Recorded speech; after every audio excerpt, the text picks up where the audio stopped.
Bismillahirrahmanirrahim. Dengan nama Allah yang Maha Pengasih lagi Penyayang. Surah Yasin ayat 55 sampai ayat 70. Inna, sesungguhnya, ashabal jannah, para penduduk surga, al yauma, pada hari ini, fi sugulin, di dalam kesibukan, fakihun, yaitu orang-orang yang senang, gembira. Allahu Akbar. Jadi ayat 55 surah Yasin ini menjelaskan tentang keadaan penghuni surga. Semoga kita semua dimasukkan ke dalam surganya Allah. Amin ya Allah. Ya.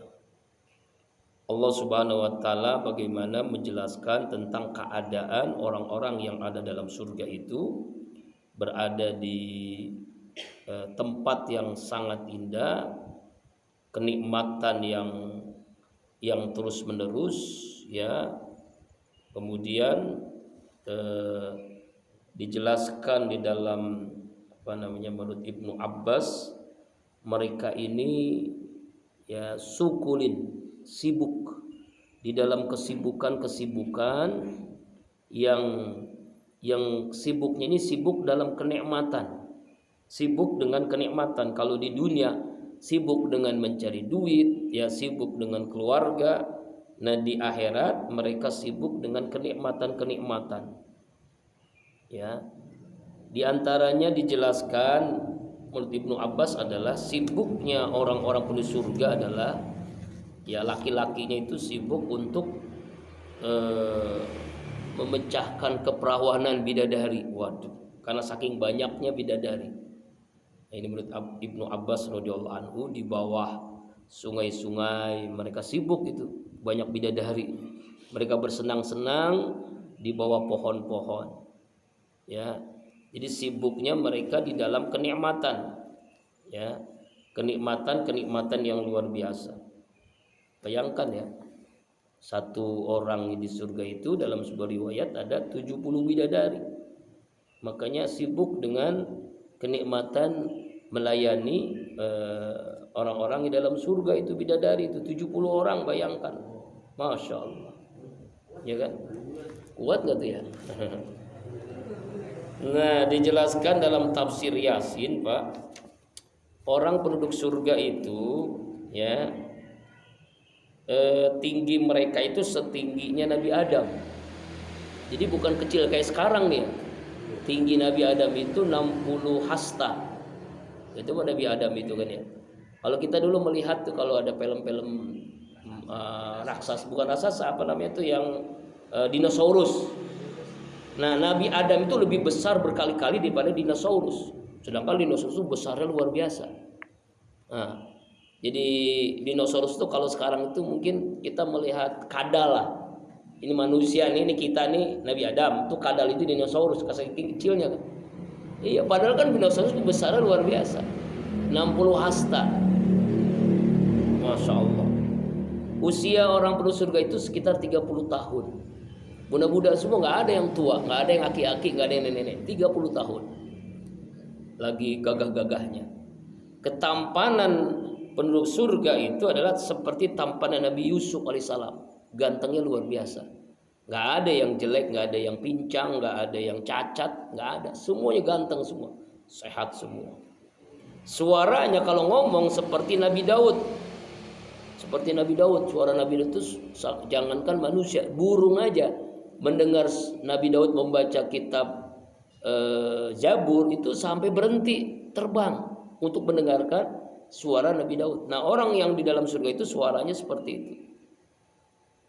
Kemudian akhlaknya pada surga, akhlaknya Rasulullah Sallallahu Alaihi Wasallam. Ini ceritakan dalam tafsir Yasin, saking hebatnya penduduk surga. Dan mereka sibuk dengan kenikmatan, dengan bidadari-bidadari mereka, dengan istri-istri mereka.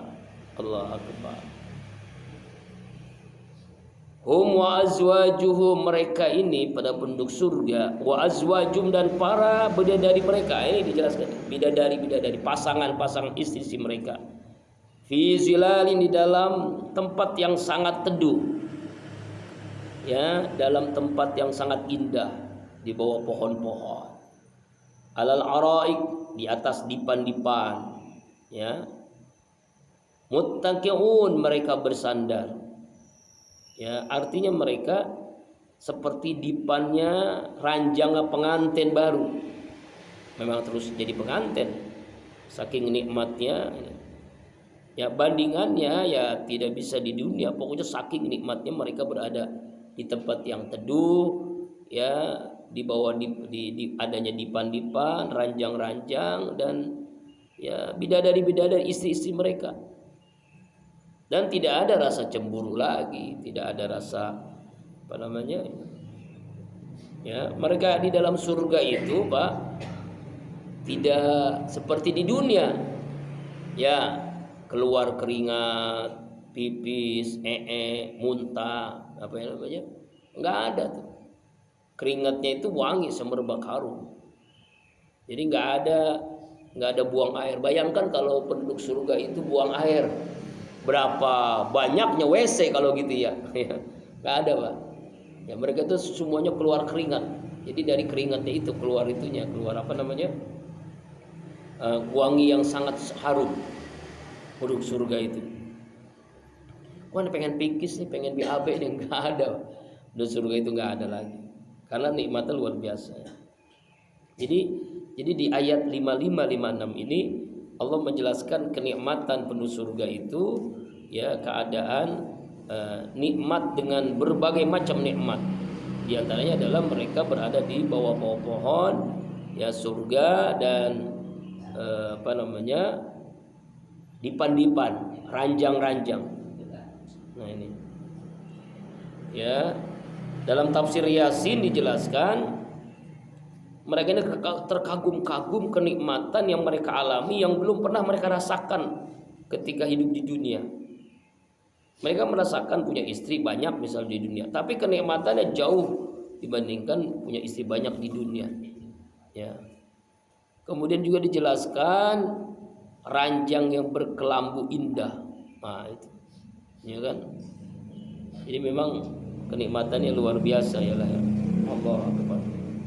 Dalam hadis Rasulullah SAW riwayat Usama bin Zaid, ala hal musammarun ilal jannah fa inal jannah la khatara laha ya rabbul ka'bah nurun kullaha yatala'la wa rihanatun tahtaz wa qasun masidun wa naharun mutirrun wa samarun nadijatun wa zawjatun hasna jamilatun hullatun kasiratun.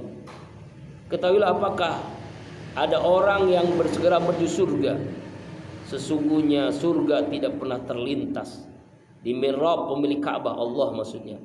Dia semuanya cahaya yang bersinar. Surga itu adalah cahaya yang bersinar, wangi yang semerbak, istana yang megah, sungai yang gemericik, buah-buahan yang renyah, yang indah, pasangan-pasangan yang baik, yang cantik, para bidadari yang banyak-banyak, tempat kekal di daerah keselamatan, buah-buahan yang menghijau, kenikmatan tinggi dan menyenangkan, muhallatin aliyatin bahimat. Allah akbar. Qulu insyaallah. Nah, ini artinya Rasulullah mengatakan, apakah kami bisa mendapatkan itu? Insyaallah. Ya, ini tentang ayat bagaimana keadaan penduduk surga. Lahum fiha fakihatu walahum ma yad'un.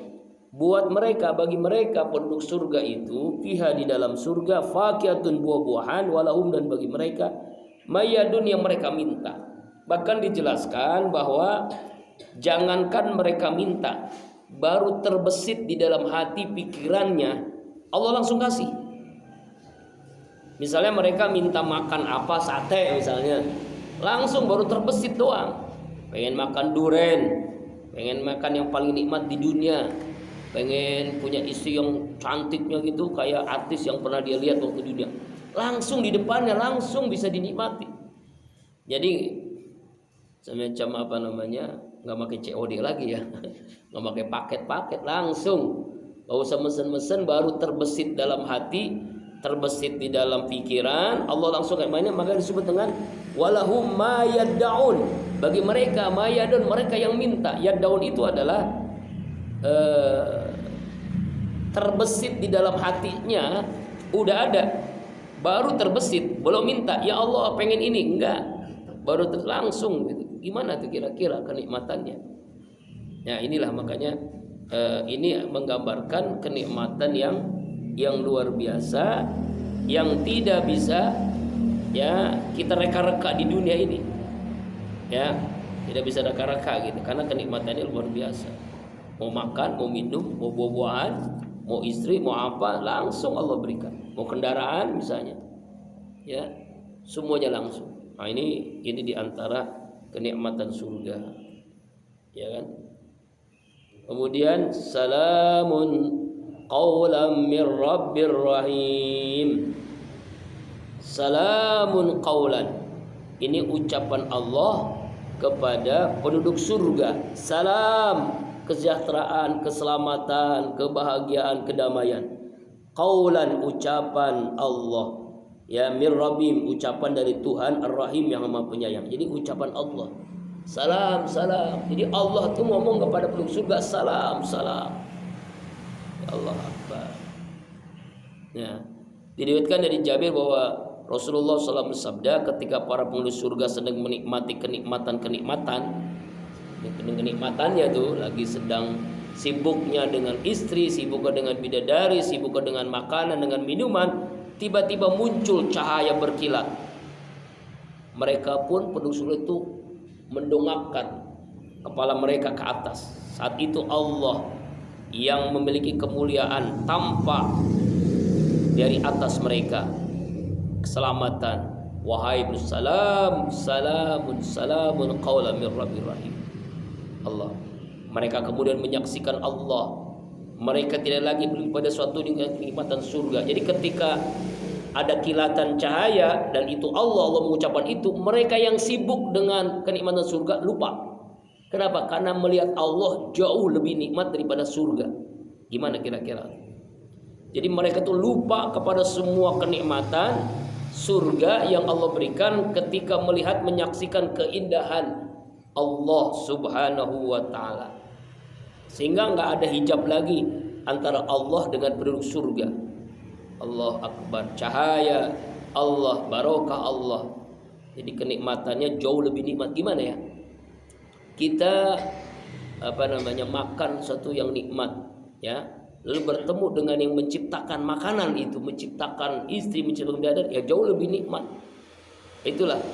Jadi ketika Allah mengucapkan salamun qaulan mir rabbir rahim, semua penduduk surga lupa dengan kenikmatan surga karena sedang ada cahaya, ada Allah yang di atas mereka. Allah Akbar.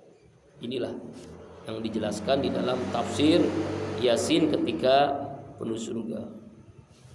Kemudian juga dijelaskan dalam tafsir Yasin menurut Ibnu Abbas, pada pintu gerbang penduduk surga ada paling sedikitnya 70 penjaga. Ketika para malaikat datang untuk bertamu kepada penduduk surga, para penjaga berkata, pergilah kalian semua. Ini bukan waktumu untuk bertamu. Karena orang-orang mukmin sedang duduk bercengkrama dengan para bidadari. Mereka sedang menikmati kebersamaan, kenikmatan di surga. Pergilah malaikat itu. Setelah itu mereka datang lagi masuk kepada orang mukmin. Mereka menyampaikan salam dari Allah dan berikan hadiah darinya kepada mereka. Allah ridha terhadap kalian. Salamun qaulan mir rabbir rahim. Itu ya. Masya Allah. Nah, malaikat ini ngomong setelah Allah mengucapkan itu, ya Allah pergi melewati surga. Lalu para malaikat mengumandangkan, wahai penghuni surga, sungguh layak bagi kalian untuk sehat. Kalian tidak akan sakit selama-lamanya. Kalian tidak akan mati selama-lamanya. Kalian akan muda selama-lamanya. Tidak ada lagi kesusahan, tidak ada lagi kesakitan, tidak ada keprihatinan. Kalian silakan makan minum. Kalian tidak perlu kencing lagi. Kalian tidak BAB lagi. Kalian tidak memiliki air lagi, air lius, air ingus, nggak ada lagi. Kalian tidak akan terganggu oleh binatang-binatang, kutu, nyamuk, benjolan, sakit, nggak ada. Ya kan, mati nggak ada, sakit nggak ada, selamanya di surga. Keringat kalian nggak ada, ya salah sakit nggak ada. Keringat kalian merembes bagaikan minyak misik, saking apa namanya itu. Allah Akbar. Iya, kasturi. Allah Akbar. Rasulullah bersabda, istana paling rendah-rendahnya di surga adalah 72 kubah dari satu intan yang utuh. Setiap kubah itu ada kursi yakut merah. Setiap kursi 70 permadani yang dari sutra halus, sutra tebal, sutra berbulu. Sekelilingnya permadani ada bantal-bantal bergen indah. Setiap permadani ada seorang bidadari. Setiap bidadari memiliki 70 perhiasan. Tubuhnya, darinya tubuhnya bisa terlihat. Sumsumnya sampai kelihatan. Saking cantik-cantiknya itu bidadari. Bayangkan. Andaikan saja dalam riwayat Said Al-Hudri katanya, bidadari itu menampakkan wajah di dunia, maka tentu reduplah cahaya matahari karena saking terangnya cahaya kecantikan bidadari. Jadi cahaya matahari itu nggak kelihatan, Pak, karena ada bidadari kalau turun ke dunia.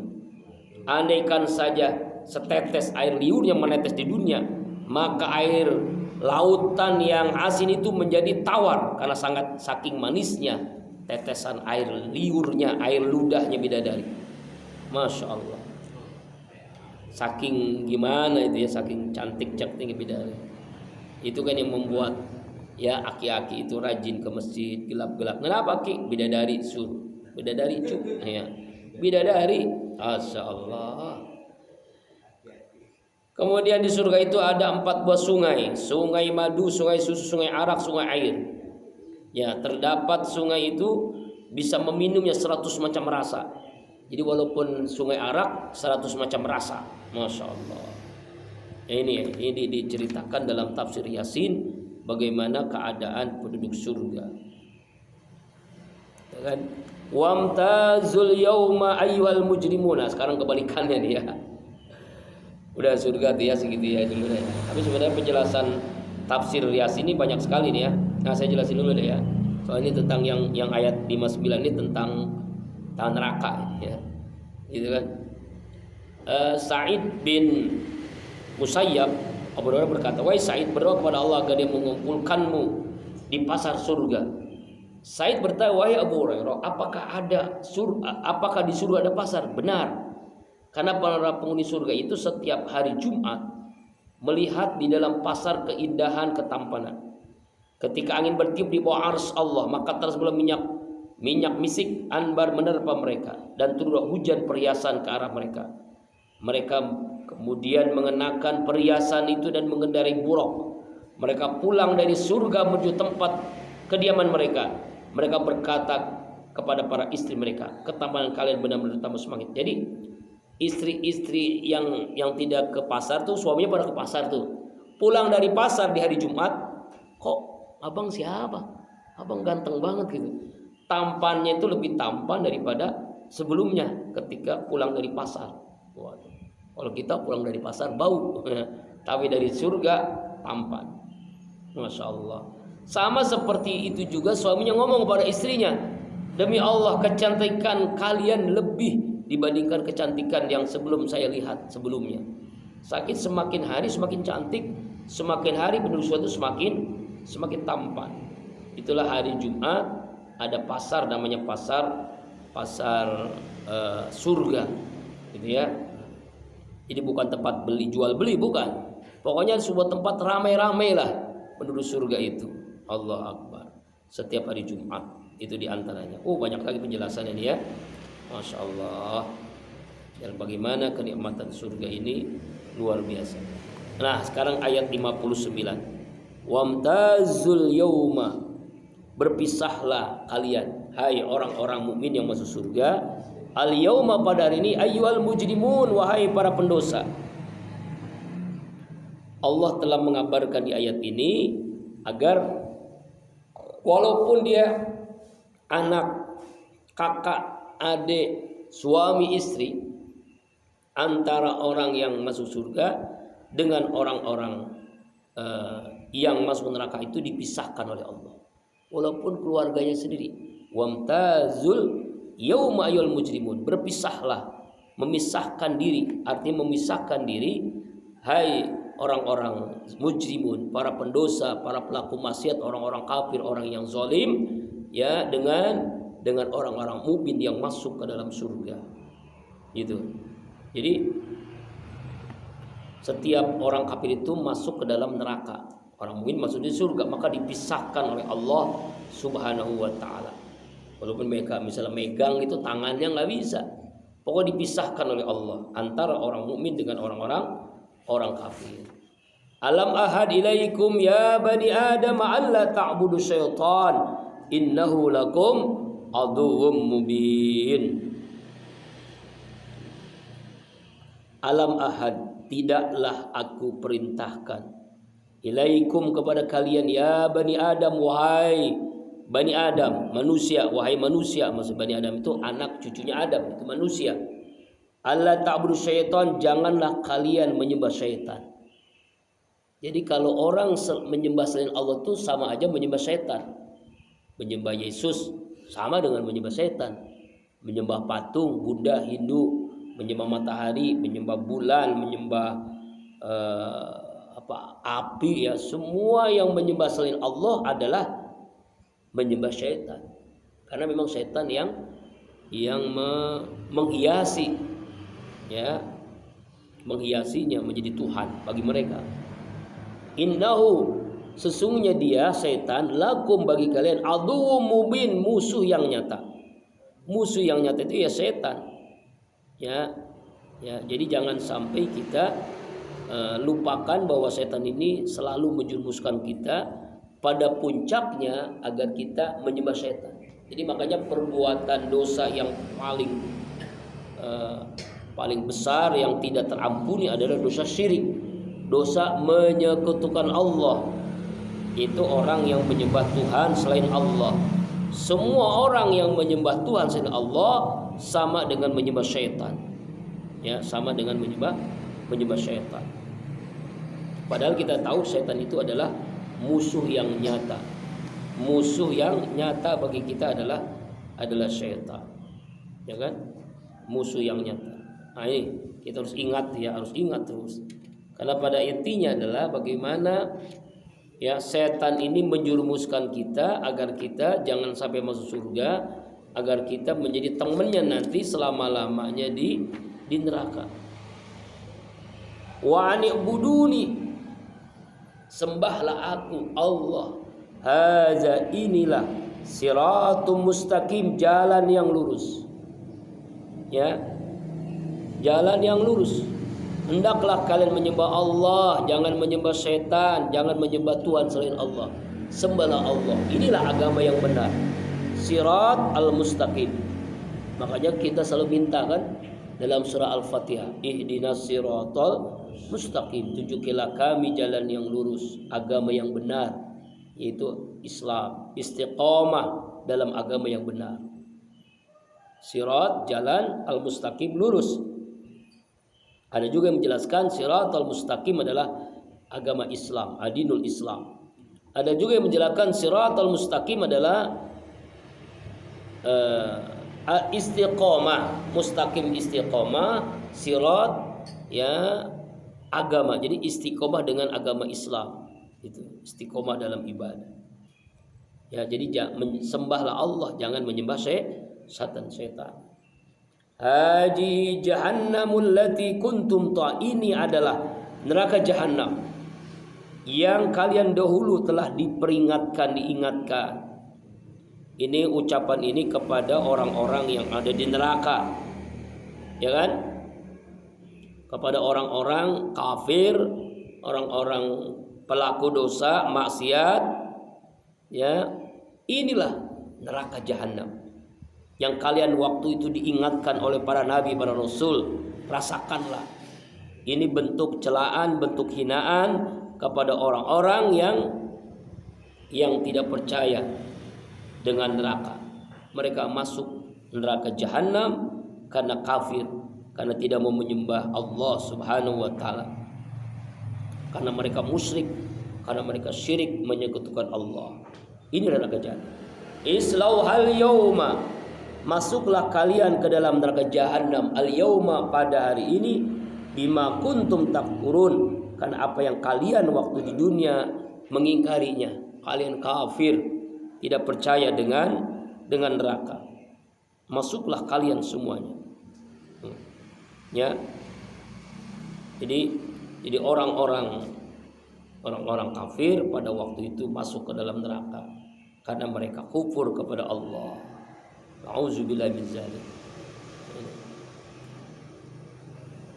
Al-yawma nakhtimu ala afwahihim wa tukallimuna aydihim wa tashhadu arjuluhum bima kanu yaksibun. Al-yawma, pada hari ini, nakhtimu, kami tutup, kami kunci, ala afwahihim, mulut-mulut mereka. Ya, dikunci oleh Allah, dijahit, nggak bisa ngomong. Wa tukallimuna, dan kami berbicara, aydihim, berbicara kepada kami Allah tangan-tangan mereka. Wa tashhadu arjuluhum, dan bersaksi kaki-kaki mereka. Bima kanu yaksibun, dengan apa yang mereka waktu di dunia mereka usahakan, mereka kerjakan. Allahu Akbar.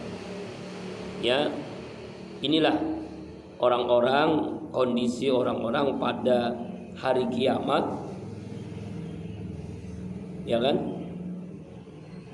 Diminta pertanggungjawaban oleh Allah, mereka mau ngomong, saya nggak melakukan, nggak bisa ngomong.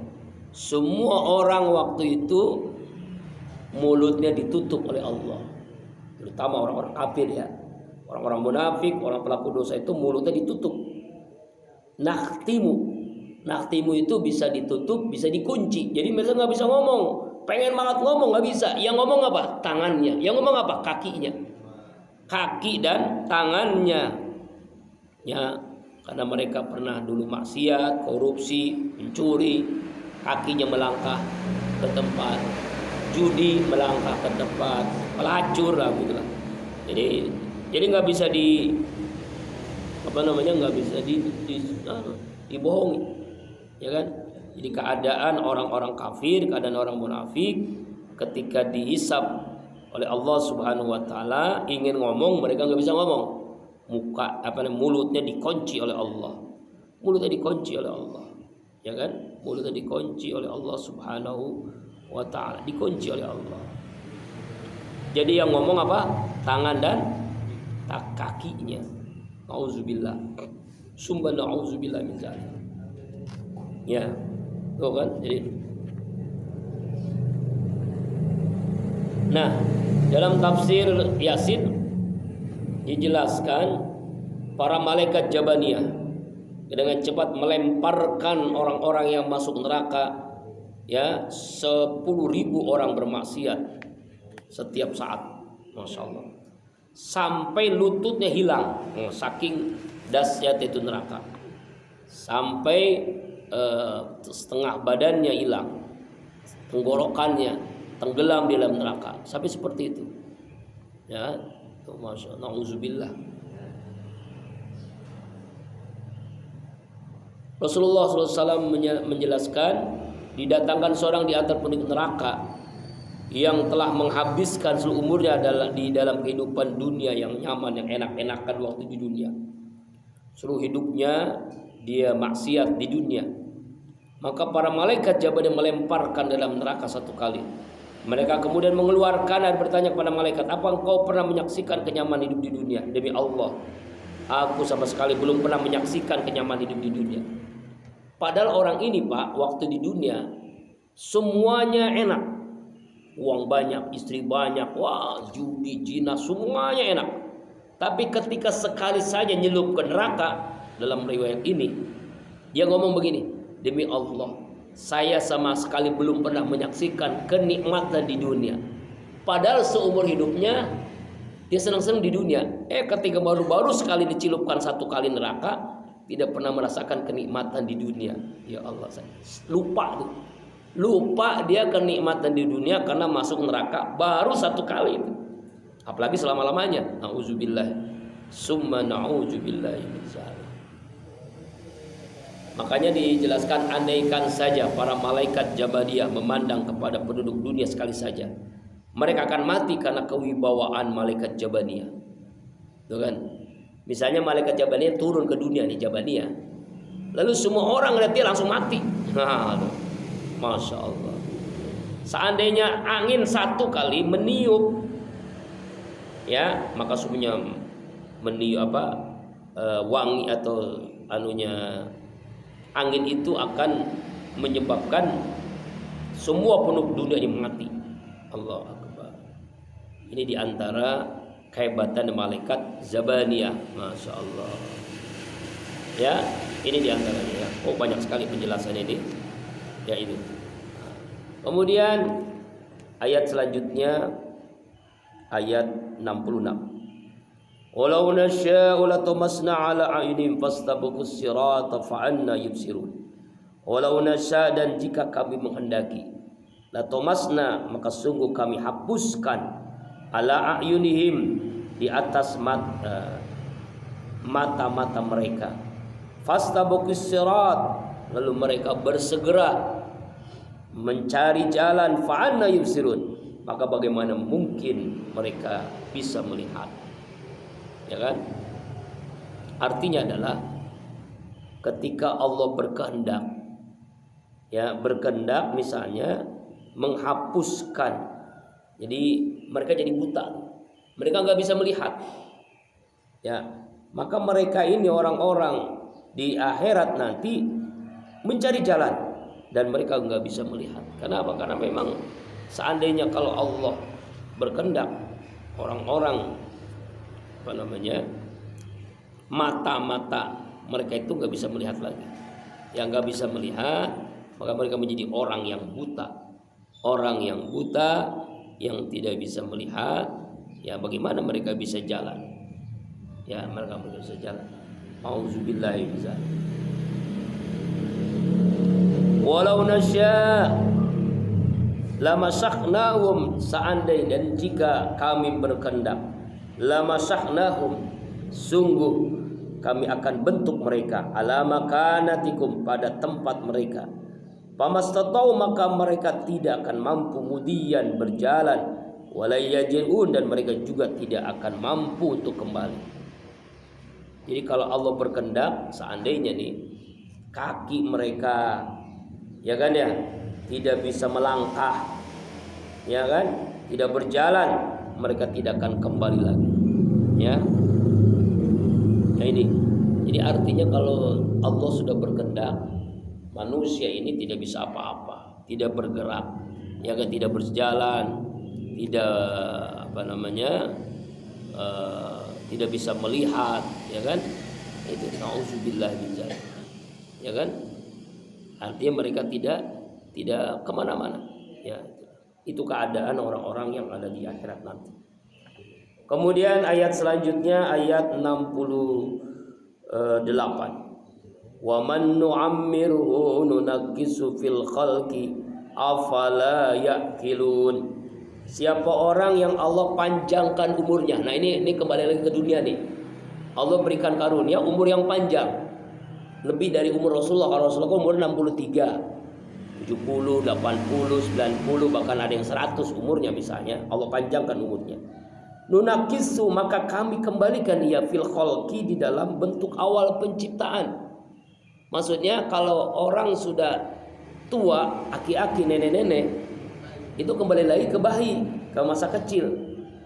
Afala yaqilun, apakah kalian mengerti, apakah kalian berakal?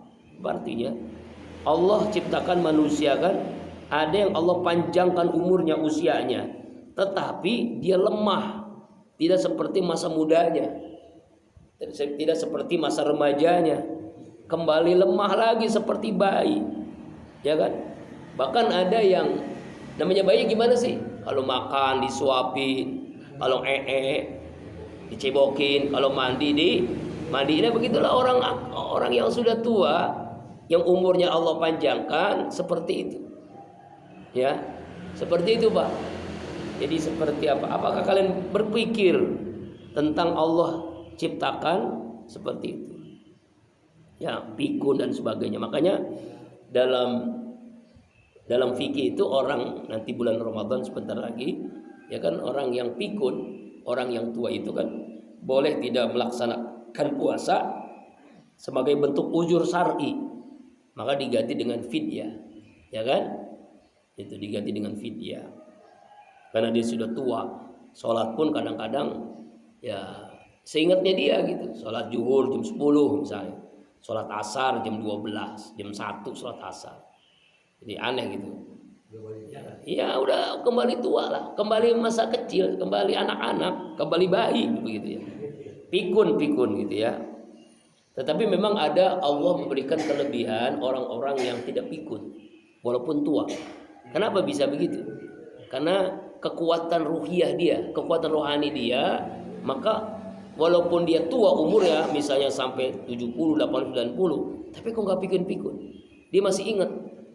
Jadi IQ-nya kuat. Ya, kenapa bisa begitu? Karena kedekatan dia kepada Allah yang menghilangkan kepikunan. Ya, misalnya karena dia rajin baca Quran, satu hari satu juz, bahkan satu hari ada yang seminggu hatam Quran. Kekuatan ruhiyah dia karena tahajud yang gak pernah putus, ya kan ya. Nah, dulu saya punya tuh guru almarhumah, namanya Profesor Dr. Zaimah Tahido. Dia ahli profesor perbandingan mazhab, ya, salah seorang ketua dari komisi fatwa MUI. Nah, beliau itu umurnya Pak itu masa udah tua, udah 90-an lah ya. Tapi kok masih gagah, masih kuat, masih juga jadi pembimbing tesis, disertasi, jadi penguji skrip tesis selesai, jadi penguji doktor dia, profesor itu. Masih ya itulah. Makin karena kedekatan kepada Allah, kekuatan ilmunya itu nggak pikun begitu ya, masih gagah gitu ya Allah. Masya Allah. Itu ada memang Allah berikan beberapa orang-orang tertentu yang tidak pikun sampai wafatnya. Karena kekuatan apa? Ruhiyahnya, rohaninya kuat. Makanya jasmani jadi kuat. Jasmani kuat. Karena ini karena kedekatan dia kepada Allah, karena tahajudnya, karena baca Qur'annya, karena ngajinya, karena ilmunya, itu bisa mempengaruhi juga. Ya kan? Tapi pada umumnya adalah ketika Allah panjangkan usia seseorang, maka nunaqisu fil khalqi, kami kembalikan kepada penciptaan awal, yaitu lemah lagi, ya kan? Ya pikun seperti anak kecil lagi. Afala yaqilun, apakah kalian mengerti tentang hal itu? Ya kan? Apakah kalian mengerti seperti ya. Jadi dijelaskan dalam tafsir Yasin, kami kembalikan orang itu usianya lebih rendah seperti anak-anak. Kami lemahkan organ-organ tubuhnya. Kami kembalikan, kami kurangi setelahnya. Ya kan? Begitu. Jadi artinya memang diantaranya adalah ya mereka diberikan uban, ya kan? Mereka diberikan kelemahan gitu kan. Apakah mereka tidak menyadari? Ya kan? Makanya dalam hadis qudsi Allah berfirman, Rasulullah, uban adalah cahayaku. Aku malu untuk membakar cahayaku dengan api neraka. Makanya kalau uban udah jangan dicabut. Karena Allah memberikan cahayanya begitu ya. Aku malu membakar cahayaku dengan api neraka. Iya, uban. Ya, emang sudah ini. Jadi udah melewati dunia gelap. Dunia gelap maksudnya rambutnya dulu hitam, sekarang rambutnya putih. Nah, itu maksudnya ya. Iya, dunia hitam ya, sudah keluar dari dunia hitam kembali dunia putih ya. Karena itunya rambutnya. Allah Akbar. Wa ma'allamnau sirra, dan tidaklah kami mengajarkan kepada Nabi Muhammad SAW as-si'ra, sa'ir. Wa mayyam bagilah, dan tidaklah sa'ir itu pantas bagi Nabi Muhammad. In huwa, tidaklah Quran ini illa zikru wa Qur'anun mubin, peringatan dan bacaan yang sangat jelas. Nah, ini ayatnya ini beda lagi nih Pak. Ini tentang orang-orang kafir mengatakan bahwasanya Quran itu adalah syair yang dikarang oleh Nabi Muhammad SAW. Ya, bentuk-bentuk lagu-lagu. Maka Allah bantah di ayat ini, wa ma'alamnu syi'ra, Allah tidak pernah mengajarkan syair-syair. Tidak pernah Allah ajarkan Rasulullah itu lagu-lagu syair-syair. puisi-puisi, dan memang tidak pantas, yang bagilah tidak pantas, tidak pantut bagi Rasulullah itu ya memiliki kemampuan syair, menyair, nggak mungkin lah, ya kan ya. Jadi di ayat ini membantah ungkapan orang-orang kafir yang mengatakan bahwasanya Nabi Muhammad itu adalah ahli syair, ahli membacakan puisi-puisi begitu ya. Begitu. Nah, ini ditegaskan. Makanya in huwa, tidaklah ini Al-Qur'an illa kecuali zikrun, nasihat, zikir, wa Qur'anu, dan bacaan yang sangat jelas. Jadi Quran itu bukan syairnya Nabi Muhammad, bukannya buatan Nabi Muhammad, tapi semuanya adalah apa? Al-Quran itu firman Allah yang Allah sampaikan lewat malaikat Jibril kepada Nabi Muhammad sallallahu alaihi wasallam. Jadi bukan syair. Jadi bukan Nabi Muhammad itu seorang penyair. Jadi memang kan zaman dulu tuh Pak, di zaman jahiliyah dulu, ya orang-orang yang hebat itu adalah orang-orang yang bisa bikin puisi-puisi, syair-syair. Jadi orang yang terhormat, orang yang memiliki ilmu tinggi itu adalah orang yang membuat syair, lagu-lagu. Nah, orang anggapan mereka Quran itu adalah syair, seperti yang dikarang oleh orang-orang yang hebat waktu itu. Maka dibantah di ayat ini, Allah tidak pernah mengajarkan syair kepada Nabi Muhammad, tidak mengajarkan lagu-lagu, puisi-puisi, karena memang tidak layak bagi Rasulullah sallallahu alaihi wasallam. Tapi Al-Qur'an ini adalah sebagai nasihat, ya, nasihat dan Qur'anum mubin. Quran bacaan yang jelas. Quran itu kan bacaan yang jelas. Gitu ya. Jadi kita harus bisa pahami ya, bahwa Quran itu adalah zikrun wa Qur'an. Terakhir ayat 70. Liyunzira man kana hayyan wa yahiqal qawlu 'alal kafirin. Liyunzira, agar dia memberikan peringatan dengan Al-Qur'an yang Rasulullah baca, man kepada orang kana yang dia hayyan, hidup, yang hidup hatinya, yang hidup akalnya, yang hidup rohaninya, wa yahiqal qawlu, dan benar al-qaulu ucapan, ketetapan, alal kafirin atas orang-orang kafir. Maksudnya ketetapan Allah bahwa orang kafir itu masuk neraka itu benar. Ya kan? Orang kafir diajab oleh Allah itulah benar. Al-Qur'an ini ya adalah memberikan peringatan. Ya, memberikan peringatan kepada orang yang hidup hatinya, hidup rohaninya, hidup mata hatinya. Maka Quran itu adalah sebagai peringatan. Ini boleh, ini tidak boleh, ini halal, ini haram, ini dosa, ini pahala. Allah jelaskan. Ini yang dimaksud surah Yasin ayat 70. Dan Allah menjelaskan di ujung ayatnya adalah Quran ini adalah hiqal qaulu, ucapan ketetapan yang hak, yang benar. Ya, bahwa orang-orang kafir itu masuk neraka, orang-orang kafir itu mendapatkan siksa di neraka, dan itu benar ketetapan Allah Subhanahu wa taala. Inilah Al-Qur'an. Jadi bukan syair yang dibuat Nabi Muhammad, bukan, tapi benar-benar Quran itu adalah firman Allah Subhanahu wa taala. Mudah-mudahan dari ayat yang kita baca kita dapat mengambil ibrah pelajaran.